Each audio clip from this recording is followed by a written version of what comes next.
Magandang araw po sa ating lahat. Ito na naman tayo muli para bigyan ng reaksyon itong isang video ni Epifanio Labrador. Alam niyo kasi may nakalkal akong video sa YouTube niya na nagpapatunay kung anong klaseng tao to si Epifanio Labrador. Akala mo kung magsalita ay talaga namang napakatinong tao, di ba? Kasi kung makapagbintang siya sa mga iglesia ni Cristo, keso daw kriminal, mamamatay tao, mga bayaran. Pero nung pinanood ko itong video niya, nagulat ako. Kasi kabaliktaran doon sa mga pinagsasabi niya, yung pala ang gawain niya. Katunayan, ayon dito sa video niya, mayroon na daw siyang 49 na itinumba.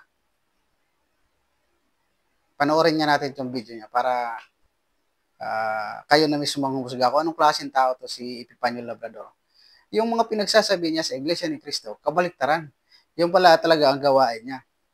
Isa pala itong bayaran, hard killer. Ito ang totoong kriminal. Kaya sa mga naniniwala dito, mag-isip-isip na kayo mga kaibigan, mga mix. Ito ba ang klase ng tao ang yung isa-subscribe nyo sa YouTube at ipapalo nyo sa YouTube na walang magandang naituturo sa inyo? Kundi ang pagmumura, pag-alipusta sa kapwa-tao, sa lahat, mamamatay tao to. Ito talaga mamamatay tao. Kasi sa kanya na mismo nang galing to eh. Pakinggan natin at panoorin yung video. Tebes, pag hindi ka umayos, Tebes, ito yung gagamitin ko sa'yo, ha? Ito yung ipuputok ko kay Mayagma pati sa'yo, pati na kay Tanasan. Ha? Kasi punong-puno na ako sa'yo, bata. Ha? Kaya umayos ka, ha? Ha? Ito, marami na tong tinumba. Ha? Baka pang 50 ka, bata. Ha? Kaya Mayora Janice Digamo, tsaka Mayor Fretz, pag hindi yan nakulong, bigyan mo lang ako 1,000,000, tumba ko yung magkapatid na yan. Yun lang. Narinig niyo yun mga kaibigan, mga mix.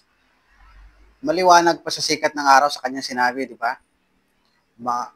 Pang 50 na daw siya, baka pang 50 na daw yung titirahin niya. Bigyan lang daw siya ng 1,000,000. Itutumba niya na. So, maliwanag talaga na ito talaga ang totoong kriminal.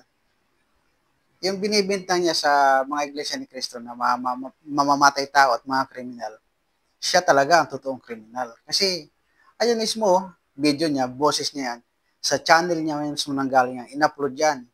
In-upload niya mismo yan. So, di ko alam kung hambog lang to o nagyayabang. Pero base sa mga sinabi niya, seryoso siya, di siya nagbibiro eh. Halagang 1,000,000, itutumba niya yung magkapatid.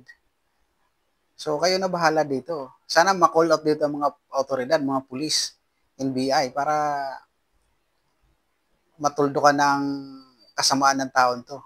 Criminal to eh. Ito ang nakakatakot sa lipunan eh, mga hard killer.